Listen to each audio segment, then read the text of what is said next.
நம்முடைய சேனலை தொடர்ந்து பாருங்கள், சப்ஸ்கிரைப் செய்து பாருங்கள். உங்களுக்கு தேவையான சில விஷயங்கள் கண்டிப்பா நம்முடைய ஒவ்வொரு காணொலியிலும் இருக்கிறதுக்கான வாய்ப்புகள் அதிகமாக இருக்கிறது. அதனால் முடிந்தவரை நீங்க சப்ஸ்கிரைப் செய்து நம்ம சேனலை பார்த்தீங்கன்னா தான் நம்ம சேனல்ல வர எல்லா ப்ரோக்ராமும் எல்லா நிகழ்ச்சிகளும் உங்களுக்கு உடனுக்குடன் நீங்க பார்க்க முடியும். அந்த வகையில இன்னைக்கு ஒரு லேட்டஸ்ட் நியூஸ், நம்ம தொடர்ந்து பேசி கொண்டிருக்கும் அந்த குதிரை பேர நிகழ்ச்சி ஒண்ணு குதிரை வேகத்துல நடந்திருக்கு.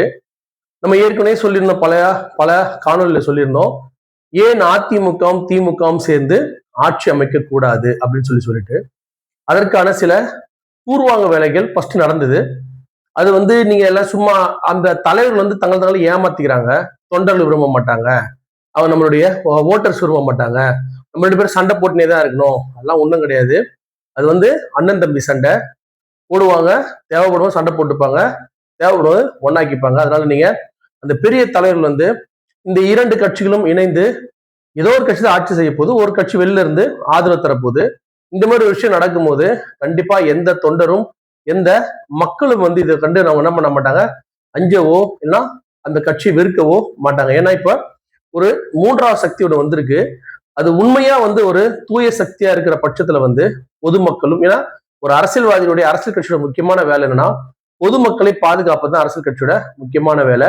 அந்த வகையில இப்ப வந்திருக்கிற இந்த தமிழக வெற்றி கழகத்தினுடைய அதாவது அந்த நிலைமை எப்படி இருக்குன்னு நம்மளால கண்டுபிடிக்கவே முடியல. கிட்டத்தட்ட இந்த 15 நாள்லயே கிட்டத்தட்ட ஒரு 3 வருஷம் இருந்திருந்தா எவ்வளவு ஒரு பிரச்சனைகளை சந்திச்சிருக்குமோ அந்த அளவுக்கு இந்த ஒரு 15-20 நாள்லயே ஏகப்பட்ட மாற்றங்கள் நடந்திருக்கு. ஒரு பக்கம் நல்ல ஒரு இளைய அமைச்சர்கள் அந்த மாதிரிலாம் போட்டிருக்கிறாங்க. அவங்க மக்கள் சொல்ற மாதிரி ஒரு பட்டியலத்தை சேர்ந்த ஒரு 8 அமைச்சர்ல போட்டிருக்கிறாங்க. ஓரளவுக்கு டீசென்டான அமைச்சரவை அமைச்சாங்க. ஒரு பக்கம் நல்ல விஷயம் இருந்ததுன்னா, அப்படியே மறுபக்கம் பார்த்தா எம்எல்ஏக்கள் குதிரை பேரம் நடத்துறாங்க. எம்எல்ஏக்கள் பல பேருக்கு அமைச்சர் பதவி ஆசையை காமிச்சு தன் பக்கம் வலிக்கிறாங்க அப்படின்ற ஒரு கெட்ட பேரும் சரிநிகர் சமானமா வச்சிருக்காங்க. இதுல அமைச்சர்களுடைய செயல்பாடு, அமைச்சர் சின்னவரா பெரியவரா பட்டியலினத்தவரா உயர்நிலைத்தவரா முக்கியம் கிடையாது, செயல்பாடுகள் தான் முக்கியம். அந்த செயல்பாடுகள் எல்லாமே நம்ம புரிஞ்சுக்கிறது ஒரு 6 மாசமா தான் ஆகும், நம்ம முதலே சொல்லியிருந்தோம். அதனால திரு விஜய் மற்றும் தமிழக வெற்றி கழகத்தினுடைய இதுவரைக்கும் நம்முடைய காணொலியில நீங்க பாத்தீங்கன்னா எந்த விதமான இந்த மக்கள் சம்பந்தப்பட்ட நிகழ்ச்சி நம்ம இதுவரைக்கும் குறையே சொல்லல. அவரை அங்கங்க கொலை கொள்ளை சம்பவங்கள், சிறுமியை பாலியல் பலாத்காரம், அந்த மாதிரிலாம் பல விஷயம் நடந்திருக்கு. கரண்ட் பிரச்சனை, பல விஷயம் நடந்தா கூட இது எல்லாமே ஒரு 15-20 நாள்ல சரி செய்யக்கூடிய வேலைகள் கிடையாது. அதை கமெண்ட் பண்றத ஒரு அநாகரிகமான விஷயமா இருக்குன்றது எனக்கு எந்த மாற்று கருத்தும் கிடையாது. ஆனா அதே வேளையில இப்ப இவங்க செஞ்சுட்டு இருக்கிற இந்த நம்ம ஆரம்பத்துல இருந்து இந்த தமிழக வெற்றி கழகத்துடைய அரசியல் நம்ம எதை விமர்சனம் செஞ்சுட்டு இருக்கோம் அப்படின்னா, உங்களுக்கு வெறும் 107 இடங்கள் மட்டுமே இந்த மக்கள் பரிசாக கொடுத்தார்கள், உங்களுடைய கழகத்துக்கு தொகுதிகளாக கொடுத்தார்கள். 107 எம்எல்ஏக்களை உங்களுக்கு வெற்றி பெற வைத்தார்கள். இது ஒரு புதிய கட்சி, யாருமே எதிர்பார்க்காம ஒரு 107 தொகுதி ஒரு மிகப்பெரிய விஷயம். ஏன்னா எதிர்பார்க்கல, யாருமே எக்ஸ்பெக்ட் பண்ணல அந்த அளவுக்கு வருவாங்கன்னு சொல்லிட்டு. அதனாலதான் அது மிகப்பெரிய வெற்றின்றாங்க. ஆனா அடுத்த முறை நீங்க 107 108 வாங்கினீங்கன்னு வச்சுங்களேன், அது மிக பெருசா பேசுறதுக்கு வாய்ப்பு கிடையாது. ஏன்னா எதிர்பார்க்காத வந்தாலும் அதை பெரிய வெற்றி பெரிய வெற்றி பெரிய வெற்றின்னு சொல்றாங்க. மற்றபடி புரட்சி தலைவர் எம்ஜிஆரோ, பொன்மனச்செல்வி அம்மா ஜெயலலிதாவோ, அது போல பல தலைவர் சென்ற முறை திரு மு க ஸ்டாலின் அவர்கள் கிட்டத்தட்ட 165 தொகுதிகளை வென்று ஒரு மிகப்பெரிய ஒரு சாதனை படைச்சிருந்தாரு. அம்மா எல்லாம் பாத்தீங்கன்னா பார்லிமெண்ட்ல 40க்கு 40 அடிச்சாங்க. அந்த மாதிரி சாதனைகளோட கம்பேர் பண்ணி பார்த்தா இது ஒன்றும் பெரிய சாதனை ஒன்றும் கிடையாது. ஒரு எதிர்பார்க்காத ஒரு நடிகர், இந்த நடிகர்லாம் இவ்வளவு ஓட்டு வாங்குவாரா அப்படின்னு நினைச்ச பட்சத்துல இவர் இவ்வளவு ஓட்டு வாங்கினது பலருக்கு ஆச்சரியத்தை அதிசயத்தை கொடுத்துதான் இதனுடைய முக்கியமான வெளிப்பாடு. ஆனா இப்ப நடந்து கொண்டிருக்கும் விஷயங்கள் வெறும் அவருடைய திட்டங்கள் நிர்வாகங்கள் நம்ம உள்ள போல, ஆனா அந்த அரசியல் நிகழ்வுகள் தான் நம்ம ஆரம்பத்துல விமர்சனம் பண்ணிட்டு இருக்கோம். அதே வகையில பாத்தீங்கன்னா இன்னைக்கு ஒரு 3 அதிமுகவோட எம்எல்ஏக்கள் ராஜினாமா பண்ணிட்டு தாவேகால சேர்ந்து இருக்கிறாங்க. நீங்க சின்னதா அனலைஸ் பண்ணி பாருங்க எந்த அளவுக்கு நம்ம ஒரு கட்சி மக்கள் என்ன பண்றாங்க, இந்த தடவை வாக்களிக்கும் போது அதாவது விஜய் சாரை பிடிச்சவங்க, நான் இன்னும் திரும்பவும் சொல்றேன், 8-12% தான் விஜய் சாருடைய பக்கா வாக்குகள் 8-12% வாக்குகள். அதுலயும் 18-30 வயசுக்குட்பட்ட அந்த குரூப்ல தான் அவருக்கு ஆதரவு அதிகம். அதுக்கு மேல இந்த குரூப்பா எப்படி ஓட்டு போட்டாங்க அப்படின்னா தெரியும், எவ்வளவு இன்ஃபுளுன்ஸ் பண்ணாங்க, என்னெல்லாம் பண்ணாங்கன்னு சொல்லிட்டு. மேலும் இந்த மாற்றத்தை விரும்பக்கூடிய ஒரு பிக்சட் பர்சன்டேஜ் எப்பவுமே என்ன வரும்னா ஒரு 10-ஒரு 15% இருக்கும். அது ஒரு 2-3 கட்சி டிவைட் பண்ணி போடும். ஏன்னா இந்த வாட்டி எல்லாமே அந்த மாற்றத்தை விரும்பக்கூடிய எல்லாருமே கிட்டத்தட்ட திரு விஜய் அவர்கள் போட்டாங்க. சரி, இந்த இவ்வளவு பெரிய ஒரு ஆள் வராரு, ஒரு வலிமையான நடிகர் வராரு. இவர் இந்த 2 கட்சிகளுக்கு என்ன மாற்றா பண்றாரு அப்படின்னு பாக்குறதுக்காக தான் அந்த எப்பயுமே மாற்று அணிக்கு போடக்கூடிய அந்த வாக்காளர் வந்து மொத்தமா திரு விஜய் சாருக்கு போட்டாங்க. பிளஸ் விஜய் சாரோட ஃபேனு, பிளஸ் வந்து என்னன்னா இந்த பசங்க இன்ஃபுளுன்ஸ் பண்ணி அந்த இன்ஸ்டாகிராமோட அந்த டைட்டான ஒரு விஷயத்தை வச்சு என்ன பண்ணாங்க, கிட்டத்தட்ட 35% வாக்குகள் பெற்று 107 தொகுதியில் வந்து வென்றிருக்கிறாரு. நம்ம எது எப்படி இருந்தாலும் வெற்றின்றது வெற்றி தான். அது எப்படி பண்ணாங்க ஏது பண்ணாங்கன்றதெல்லாம் வந்து என்னைக்குமே நம்ம பார்க்க கூடாது. அந்த வகையில் இந்த 107 தொகுதியில் பெற்ற வெற்றியை வந்து நம்ம மனதார பாராட்டுகிறோம். ஆனால் அதே போல திமுக கூட்டணியில் 73 தொகுதிகளும் அதிமுகவில் 53 தொகுதிகளும் பெற்றிருக்கிறாங்க. அந்த வெற்றி நம்ம வந்து குறைச்சு மதிப்பிட முடியாது. ஏன்னா கிட்டத்தட்ட இவர் வந்து ஒரு நடிகர், இவ்வளவு பெரிய நடிகர் வரும்போது ஏற்கனவே உங்களை 2 கட்சியுமே எதிர்க்கவே இல்லை. அவங்க 2 பேரும் தான் ஏத்துட்டு இருந்தாங்க. நீங்க சந்தில வந்து உள்ள பூந்து வந்துட்டீங்க.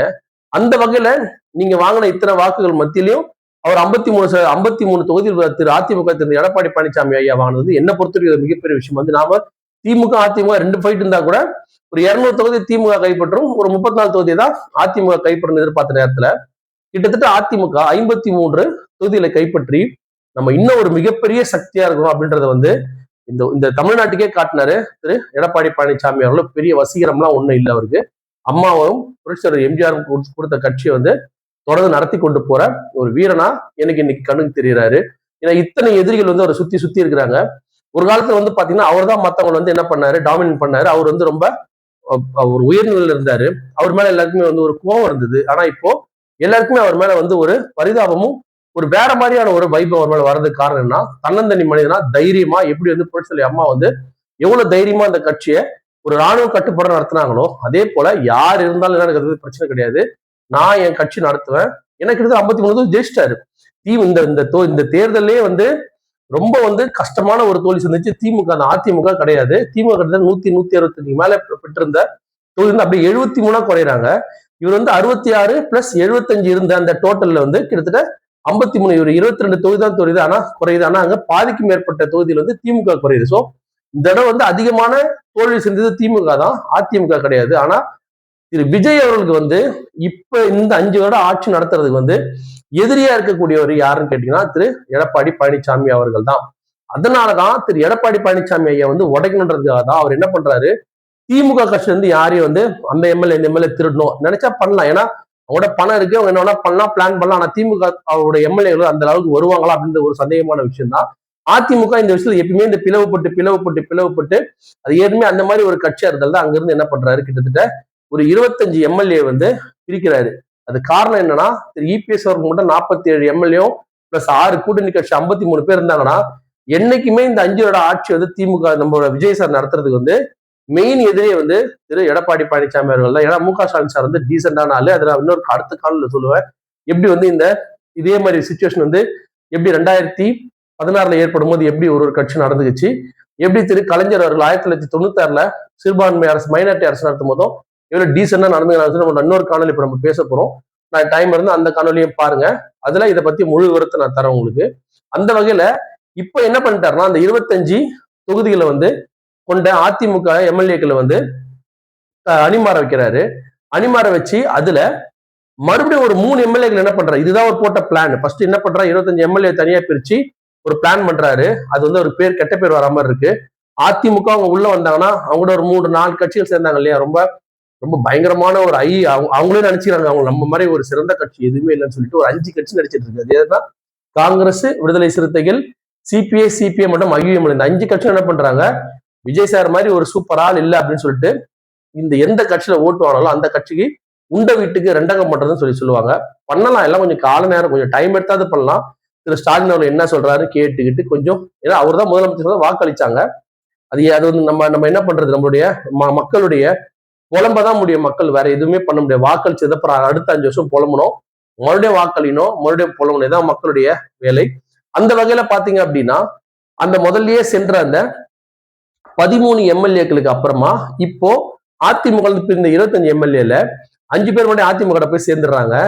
மீதம் இருக்கிற 20 பேர்ல ஒரு 3 பேரு எம்எல்ஏ பதவியை ராஜினாமா பண்ணிட்டு, எம்எல்ஏ நம்மளுக்கு ஒரு பதவியாடா, நம்ம விஜய் சாரோட ஒரு பெரிய ஒரு ஆள் இருக்காங்களா, இவர் எடப்பாடிலாம் ஒரு ஆளா, மக்கள்லாம் ஒரு மனுஷனா, இவனா ஒரு கேடு கட்ட ஓட்டு போட்டான்னு சொல்லிட்டு அந்த எம்எல்ஏ பதவி வச்சு நான் வந்து உட்காந்து இருக்கணுமா, நமக்கு விஜய் சார் தாண்டா கிரேட், அவர் தாண்டா வந்து தமிழ்நாட்டை காக்க வந்த கடவுள் அப்படின்னு சொல்லிட்டு என்ன பண்றாங்க, ஒரு 3 பேர் என்ன பண்றாங்க, மக்கள் அளித்த வாக்கை, நம்ம சொல்லுவாங்க அடிக்கடி எல்லாரும் சொல்ற அதேதான், நம்ம வாக்களித்தப்ப கையில வைத்த மை கூட அழியல, அதுக்குள்ள இத்தனை பேர் வாக்களித்த மக்களுக்கு துரோகம் செய்து விட்டு அது என்னமோ அது ஒரு நியாயம் பேசுறாங்க. சில கட்சிகள்லாம் பேசும்போது இப்போ இந்த மாதிரி ஒரு சுச்சுவேஷன் வந்ததே கிடையாது தமிழ்நாட்டுல. இந்த மாதிரி வந்தது கிடையாது. கிட்டத்தட்ட நமக்கு நமக்கு அறிவு தெரிஞ்சு வந்தது கிடையாது.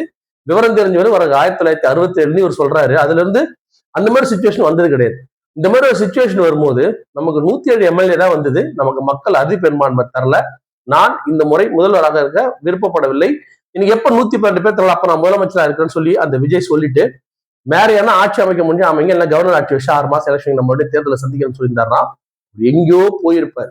ஆனா அவர் என்ன பண்ணிட்டாரு, எப்படியா இந்த வருஷம் ஆட்சி நடத்தினோம், 5 வருஷம் ஆட்சி நடத்தினோம், மக்கள் நல்லது பண்றதுக்காக ஆட்சி நடத்துறது, உங்களுடைய சுயநலத்துக்காக ஆட்சி நடத்துறீங்க நான் நினைக்கிறேன். ஏன்னா நடக்கிறது எல்லாம் பார்த்தா அப்படிதான் இருக்கு. அவர் கூட இருக்கிற ஒரு ஆளும் பாத்தீங்கன்னா யாரை பார்த்தாலும் நமக்கு பயமா இருக்கு. ஐயோ இவங்க என்ன பண்ண போறோம், இவங்க என்ன பண்ண போறோம், நமக்கு ஒரு பயத்தை ஏற்படுத்தக்கூடிய அளவுக்கு ஒரு அமைச்சர் வந்து மிக சிறப்பான ஒரு அமைச்சருடைய அவங்களுடைய ஜாதி மதம்லாம் நம்ம கன்சிடர் பண்ணல.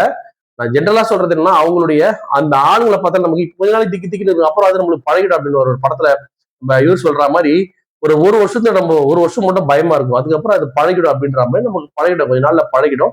இனிமே இப்ப இருக்கிற கண்டிஷன்ல வந்து பார்த்தாலே ஒரு அலறலா இருக்கு. அந்த அளவுக்கு இருக்கக்கூடிய அந்த அமைச்சர்களையும் அந்த முதல்வரையும் நம்பி கிட்டத்தட்ட புரட்சியாளர் எம்ஜிஆர் ஆரம்பிக்கப்பட்டு புரட்சியாளர் அம்மாவால் வளர்க்கப்பட்ட இந்த அதிமுகவின் ரெட்டலையில் போட்டி வந்த ஒரு 3 எம்எல்ஏக்கள் வந்து விட்டுட்டு போயிட்டு பதவி ராஜினாமா பண்ணி தாவை கிட்ட போயிட்டாங்க. சரி, இப்போ நீங்க 3 எம்எல்ஏ போயிட்டீங்க. ஏற்கனவே திருச்சி கிழக்குல தாவேக்கோட தலைவர் திரு விஜய் அவர்கள் ராஜினாமா பண்ணிட்டார். மொத்தம் 4 தொகுதிக்கான தேர்தல் நடக்க போகுது. இப்ப நீங்க போன உடனே மக்கள் வந்து மறுபடியும் நீங்க இன்னொரு தாவேக்காக ஓட்டு போட்டு மக்கள் வெற்றி பெற வைக்க போறாங்களா, இல்ல அந்த சட்டமன்ற தொகுதி வந்து எப்படி இருக்கு, இன்னைக்கு என்ன கண்டிஷனு, ஏன்னா இதுல இருந்து இன்னொரு 6 மாசம் தேர்தல் நடக்க போகுது.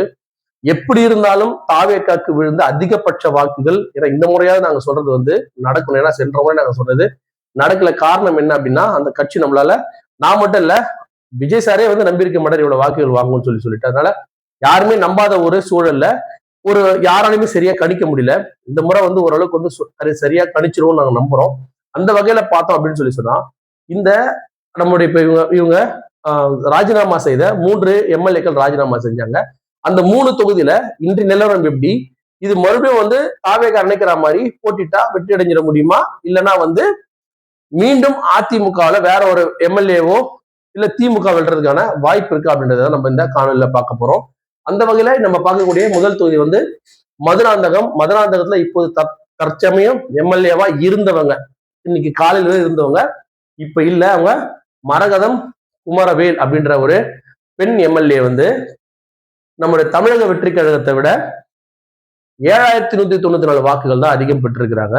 சோ இந்த தொகுதி வந்து என்னுடைய கணிப்பு பிரகாரம் தமிழக வெற்றி கழகம் வந்து சற்றேரை குறைய வெறும் 7000 வாக்குகள் தான் கம்மியா வாங்கியிருக்கிறாங்க. நான் பொதுவா சொல்றது உண்டு, இந்த 7194 வாக்குகள்ல வந்து ஒரு 4000 வாக்கு எக்ஸ்ட்ரா வாங்கிட்டா கூட அவங்க தோற்பதற்கான அதிகமான ஒரு காரணி இருக்கு. இப்ப 4000 வாக்குகள் இங்க வாங்கிட்டாங்கன்னா இவங்க 66,000 ஆயிடுவாங்க.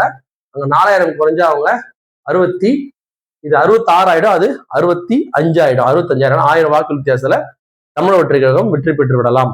ஆனால் அது நடக்குமா அப்படின்றது வந்து ஒரு $1 மில்லியன் கொஸ்டின். இடைத்தேர்தல் அப்படின்னாலே அது ஆளுங்கட்சிக்கு சாதகமான ஒரு தேர்தலா எல்லாம் சொல்லுவாங்க. அந்த வகையில பார்க்கும்போது இவங்க கிட்டத்தட்ட 4000 வாக்குகள் அதிகமா வாங்கிட்டாங்கன்னா என்ன பண்றது, இது ஒரு முக்கியமான கொஸ்டின். ரைட், ஓகே, இங்க தமிழ் வெற்றி கழகம் வெற்றி பெறுவதற்கான வாய்ப்பு இருக்கு. அன்டில் அப்படின்னு அது என்ன அப்படின்னா, இங்க 3ஆவதா ஒரு கட்சி இருக்கு திமுக, அது 60,000 வாக்குகள் வச்சிருக்கு. திமுக எத்தனை வாக்குகள் வச்சிருக்கு, 60,000 வாக்குகள் தன் கைவசம் வச்சிருக்கு. அதிமுகவுக்கு 69,000 வாக்குகள், திமுகவுக்கு 60,000 வாக்குகள், தமிழக வெற்றி கழகத்துக்கு 62,000 வாக்குகள். நான் என்ன சொல்றேன்னு உங்களுக்கு தெளிவா புரியும்னு நினைக்கிறேன்.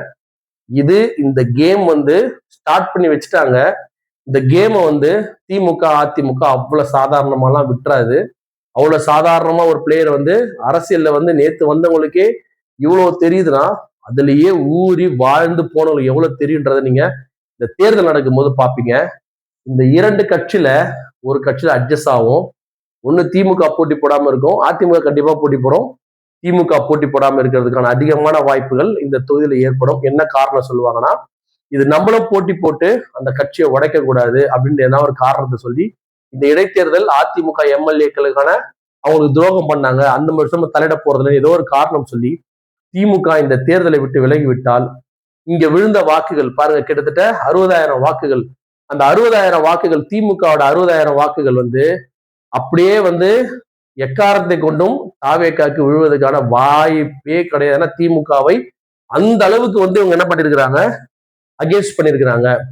திமுகவுக்கு விழுந்த வாக்குகள், நான் என்னை பொறுத்த வரைக்கும் இப்ப விழுந்த அனைத்து வாக்குகளுமே அவங்களுடைய ஊர்ஜிதமான வாக்குகள். சரி போட்டோம், அதுலயும் ஒரு 20,000 வாக்கு தாவேக்காக போனா கூட மீதம் இருக்கும் 40,000 வாக்குகள் அதிமுகவுக்கு வரும் பட்சத்துல இந்த தொகுதியில அதிமுக அட்டகாசமா வெற்றி பெற்றுவிடும். அது யார் கையில இருக்கு அப்படின்னா, 2 ஆப்ஷனு.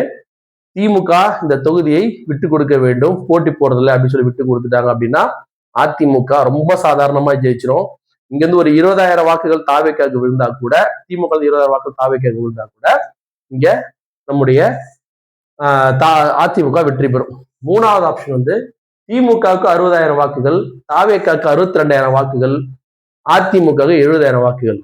இப்ப மக்கள்கிட்ட ஒரு என்னடா இது திமுகவே பரவாயில்லன்ற எண்ணம் இங்க இருந்து அதே அதிமுக இருந்து ஒரு 6,000 வாக்குகளையும் இங்க இருந்து ஒரு 2,000 வாக்குகளையும் அவங்க எடுத்துட்டாங்கனாலே அவங்க வெற்றி அடைஞ்சிருவாங்க. அதிமுகவும் தாவேக்காவும் 2வது 3வது வாய்ப்புகள் அதிகம் இருக்கு. இங்க 3 கட்சிகளுமே வாய்ப்பு இருக்கு. இதுல நம்ம எதுவுமே மறுக்கிறதுக்கு இல்லை. ஆனா தாவேக்காவை வெற்றி பெற இந்த முறை அதிமுக திமுக விடாது, ஏன்னா ஒரு காம்ப்ரமைஸ் இருக்கும்.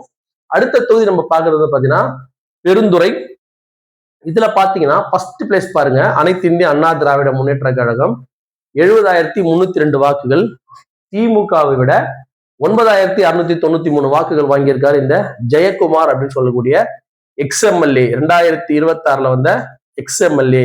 எதுக்கு இவங்கெல்லாம் வாக்களிச்சு, எதுக்கு இவங்கெல்லாம் எம்எல்ஏ ஆக்கி, இவங்கெல்லாம் என்ன பண்ணி, என்ன நம்ம மக்களுக்காக தன்னுடைய சுயநலத்துக்காக சுற்றும் சில நபர்கள்ல இவர் என்ன இப்ப நம்ம பேசலாம், அவர் எம்எல்ஏ பதவி விட்டு வெளில வந்துட்டாரு, தாவேக்கான ஒரு அடிப்படை உறுப்பினராக சேர்ந்திருக்கிறாரு. அவரு 9,693 வாக்குகள் வாங்கியிருக்காரு, அதிகமா வாங்கியிருக்காரு. திமுகவை விட திரு தோப்பு வெங்கடாச்சலம் அப்படின்ற ஒரு வேட்பாளர் விட கிட்டத்தட்ட 10,000 வாக்குகள் அதிகமா தருகிறாரு. தாவேக்கா இங்க அவரை விட முதல் இடத்தை விட 11,000 வாக்குகள் குறைவா எடுத்திருக்கிறாங்க. இப்ப தாவேக்கா இங்க என்ன நினைக்கிறாங்க, முதல் இடத்துல நம்மளுக்கு எவ்வளோ, வெறும் 8,000 வாக்குகள், இந்த இடத்துல வெறும் 10,000 வாக்குகள், நம்ம சிறப்பா ஆட்சி செஞ்சுட்டோம். அப்ப அதிமுக மறுபடியும் நம்ம என்ன பண்ணுவோம், ஒரு 6,000 வாக்குகளை வாங்கிட்டா நம்ம வெற்றி அடைஞ்சிடலாம் அப்படின்னு தாவேக்கா நினைக்கிறாங்க. ஒருவேளை இங்க மறுபடியும் நான் சொன்ன மாதிரி இந்த இடத்துலயும் 3 கட்சிக்குமே வாய்ப்பு இருக்கு. திமுகவும் பாருங்க 2வது பிளேஸ் இருக்காங்க. சோ இவங்க தாவேக்காட்டு இருந்து எடுக்க தேவையில்ல, இங்க இருந்து ஒரு 5,000 வாக்குகளும் இங்க இருந்து ஒரு 2,000 வாக்குகள் எடுத்தாலுமே திமுக இந்த இடத்துல முதல் பிளேஸ் வர்றதுக்கான வாய்ப்பு இருக்கு. சோ இந்த இடத்துல 3 கட்சிகளுக்கான வாய்ப்பு இருக்கு. அடுத்த ஆப்ஷன் திமுக விட்டு கொடுக்கும் பட்சத்துல அதிமுக எந்த வேட்பாளர் இருந்தாலும் அமோகமாக வெற்றி பெறக்கூடிய ஒரு தொகுதியா இருக்கும் பெருந்துறை. இது அடுத்து நம்ம பாக்குறது சத்யபாமா அவர்கள் இந்த இடத்துக்கு லீடரு, மரகதம் அவங்க குமாரவேலும், சத்யபாமா 2 பெண் எம்எல்ஏக்கள் தன்னுடைய பதவி ராஜினாமா பண்ணி இங்க போயிருக்காங்க. இவங்க பாத்தீங்கன்னா கிட்டத்தட்ட 16,727 வாக்குகள் இவங்க திமுகவை விட அதிகமா வாங்கியிருக்கிறாங்க.